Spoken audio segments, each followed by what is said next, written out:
संविधान के अंदर एलजी को कोई ऑब्जेक्शन लगाने का अधिकार नहीं है। He is bound by aid and advice of the council of ministers. Supreme court का आदेश है। एक मिनट मेरे को पूरा, मैं 1 मिनट पूरी कर लेता हूँ। हाँ 1 मिनट। लीडर ऑफ अपोजिशन कह रहे हैं ऑब्जेक्शन नहीं, ऑब्जर्वेशन। चलो कोई बात नहीं। सुप्रीम कोर्ट का 2018 का ऑर्डर साफ साफ कहता है, संविधान का आर्टिकल 239AA4 साफ साफ कहता है that lieutenant governor of Delhi और the administrator of Delhi is bound by aid and advice of council of ministers. Delhi के लेफ्टिनेंट गवर्नर जो हैं वो केवल ठप्पा लगाएंगे 3 सब्जेक्ट्स छोड़ के, बाकी सारी चीजों पे उनको बस ठप्पा लगाना है। वो अपनी ऑब्जर्वेशन भी नहीं दे सकते, ऑब्जेक्शन भी नहीं दे सकते, वो फाइल पे कुछ नहीं लिख सकते। उनको फाइल पे लिखने का अधिकार नहीं है। अगर वो फाइल पे कुछ लिखते हैं तो वो संविधान के खिलाफ है। अगर वो फाइल पे लिखते हैं तो वो इस मंदिर का, ये जनतंत्र का जो मंदिर है, इसका अपमान है, इस पूरे हाउस का अपमान है। कुछ कहना है तो ये हाउस कहेगा। ये हाउस किस लिए बैठा है? ये जितने लोग हैं, चाहे ये बीजेपी के हैं, कांग्रेस के हैं, आम आदमी पार्टी, इनको जनता ने चुन के भेजा, फिर ये किस लिए चुने गए हैं? अगर एलजी नहीं दिल्ली चलानी थी तो? अगर केंद्र सरकार के पास बजट भेजा गया, केंद्र सरकार को उसमें आपत्ति करने का कोई अधिकार नहीं है। ये provision he unconstitutional, it is against the basic structure of democracy and basic structure of the constitution of India कि किसी राज्य का बजट केंद्र सरकार को भेजा जा रहा है, पर चला आ रहा है कई सालों से। जिस दिन इसको सुप्रीम कोर्ट के अंदर चैलेंज किया गया, ये 2 मिनट ये प्रोविजन नहीं टिकने वाला कि केंद्र सरकार को दिल्ली सरकार का बजट भेजा जा रहा है। पर एक परंपरा चली आ रही थी, कई सालों से चली आ रही थी, हम भी उस परंपरा को फॉलो कर रहे थे। आज तक दिल्ली के इतिहास में कभी केंद्र सरकार ने कोई ऑब्जेक्शन या ऑब्जर्वेशन नहीं किया। पहली बार ये परंपरा जो है इसको तोड़ा गया। उन्होंने ऑब्जेक्शन लगा के भेजे, ऑब्जर्वेशंस लगा के भेजे, वही अपने आप में असंवैधानिक था। लेकिन हमें लड़ना नहीं है, हम लड़ना नहीं चाहते, हम यहाँ लड़ने नहीं आए, हम काम करने आए हैं। 17 तारीख को उन्होंने भेजा, चीफ सेक्रेटरी के पास भेजा, प्रिंसिपल सेक्रेटरी फाइनेंस के पास भेजा, 3 दिन वो लेके बैठे रहे। अब सारा देश जानता है कि इन अधिकारियों के गर्दन जो है वो केंद्र सरकार और एलजी के अंडर में, रोज जिसको मर्जी सस्पेंड कर देते हैं। सारे डरे बैठे हैं, सारे डरे बैठे हैं अधिकारी, वो बेचारे क्या करें।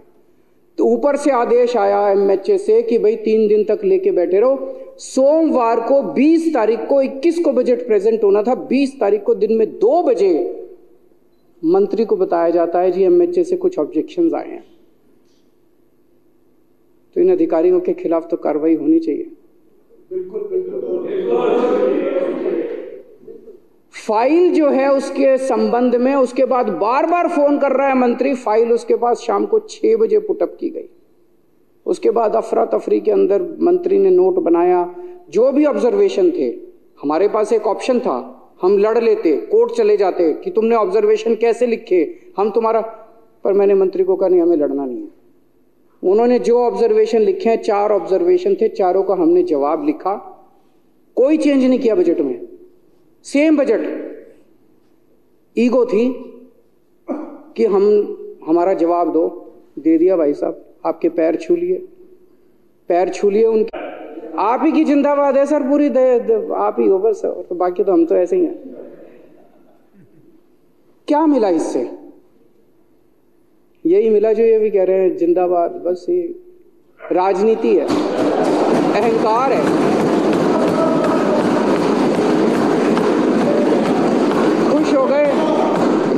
खुश हो गए भाई, केजरीवाल को झुका दिया। हाँ जी, हम तो हमेशा ही झुके हुए हैं। जनतंत्र में झुकना ही, एक जनता के सामने भी झुकना चाहिए, सबके सामने झुकना चाहिए।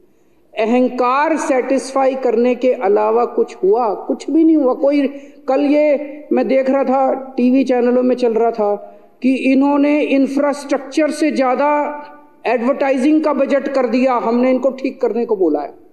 यही चल रहा था ना टीवी चैनलों में कि जी एडवर्टाइजिंग का बजट इन्होंने इंफ्रास्ट्रक्चर से ज्यादा कर दिया, हमने इनको ठीक करने को बोला है।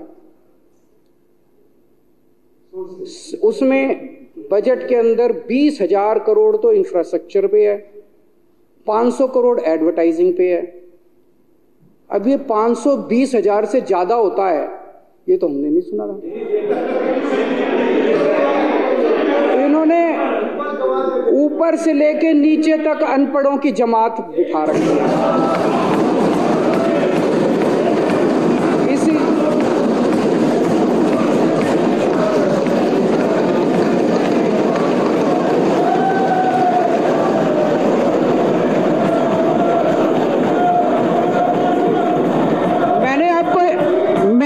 नेता को नहीं कहा, मैंने आपके नेता को नहीं कहा, आपको कैसे लगा उसको बोला है?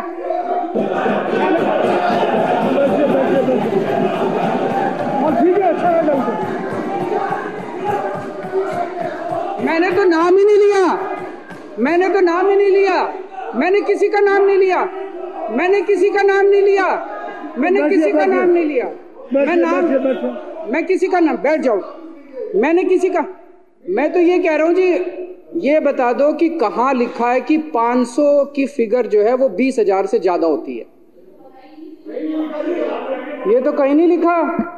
तो मैं कह रहा हूं भाई, जो पूरी की पूरी अनपढ़ों की जमात बिठा रखी है, पढ़े लिखे लोगों को बिठाओ वहां पे, ताकि वो कम से कम बजट पढ़ने की क्षमता तो रखते हो। पता नहीं किसको दे दिया आपने बजट। 500 करोड़ रुपए पिछली साल रखा था, 500 करोड़ रुपए इस साल रखा है, सेम है, सेम टू सेम है, कोई बढ़ाया नहीं हमने, एज इट इज बजट रखा है। कहते हैं कल से चला रखा है बजट, एडवर्टाइजिंग का बजट बढ़ा दिया, एडवर्टाइजिंग का बजट इंफ्रास्ट्रक्चर से ज्यादा, कहां कर दिया? कहीं नहीं करा। आज वो सेम टू सेम बजट हमने कोई चेंज करके नहीं भेजा, जो बजट में लिखा था उसी में से 4 लाइनें कोट कर करके भेज दी। आज एलजी साहब ने भी कल रात को 10:30 बजे लिख दिया अप्रूव्ड। यार ये क्या है यार, तो पहले ही अप्रूव कर देते, क्या जरूरत थी? वो कह रहे थे मेरे सामने झुको, मेरे पैर पकड़ो, आपके सामने झुका ऐसा,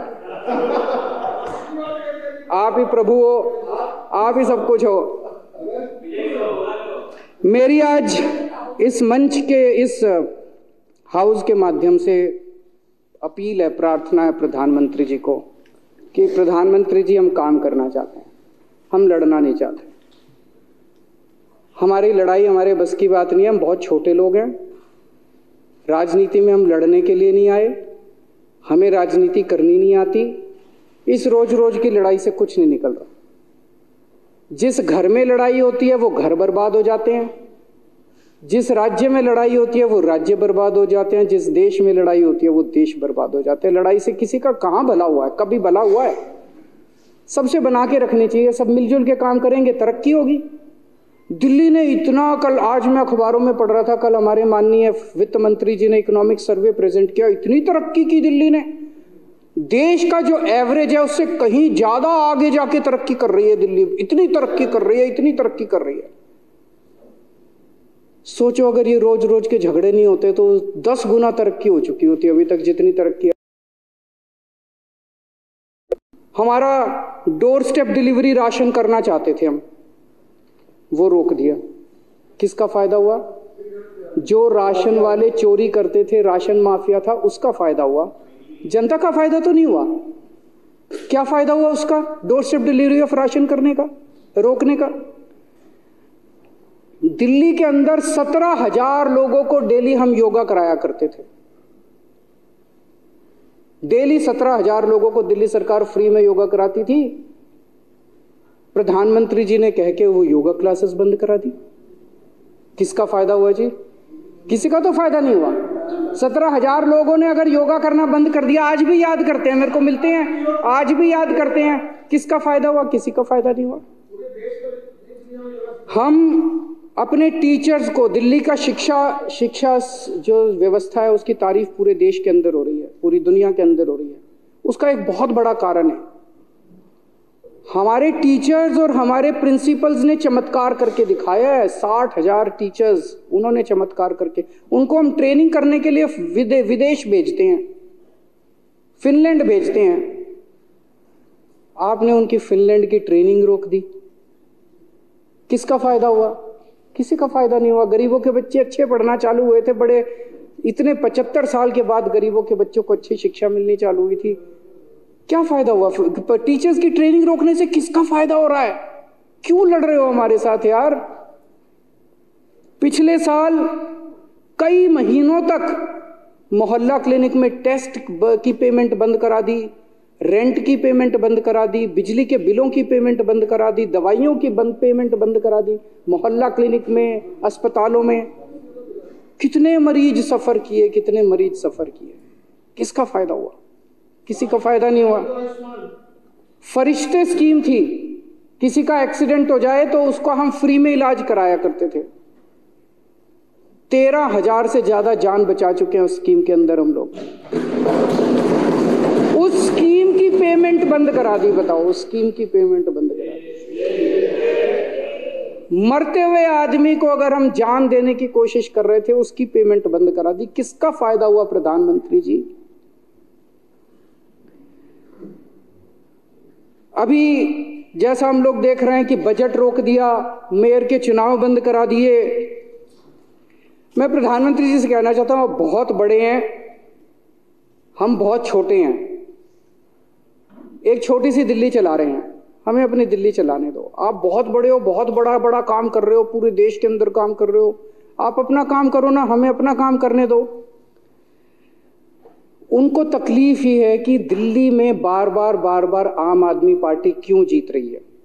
उनको तकलीफ ही है कि बार बार दिल्ली में आप बीजेपी क्यों हार रही है।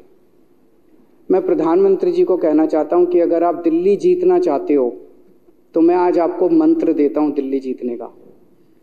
दिल्ली जीतने के लिए आपको दिल्ली के लोगों का दिल जीतना पड़ेगा।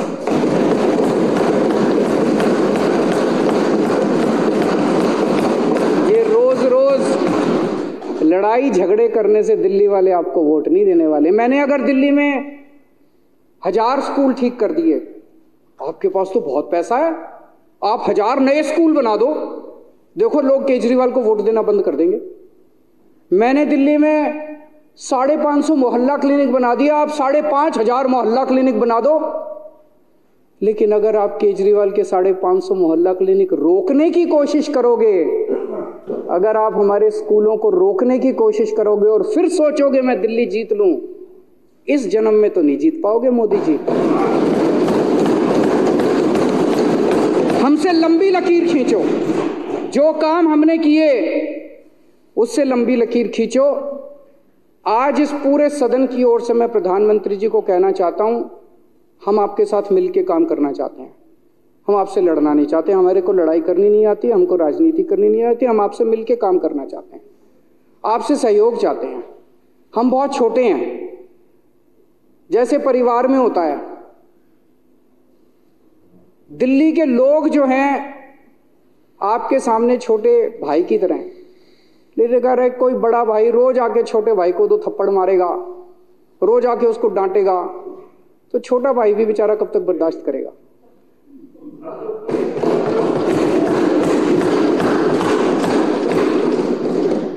तो अगर आपको छोटे भाई का दिल जीतना है तो छोटे भाई का दिल जीतना पड़ेगा। छोटे भाई का दिल जीतना है तो छोटे भाई को प्यार करो, छोटे भाई के साथ चलो, तभी छोटा भाई आपका साथ देगा। मैं इस प्रस्ताव का पूरी तरह से समर्थन करता हूं।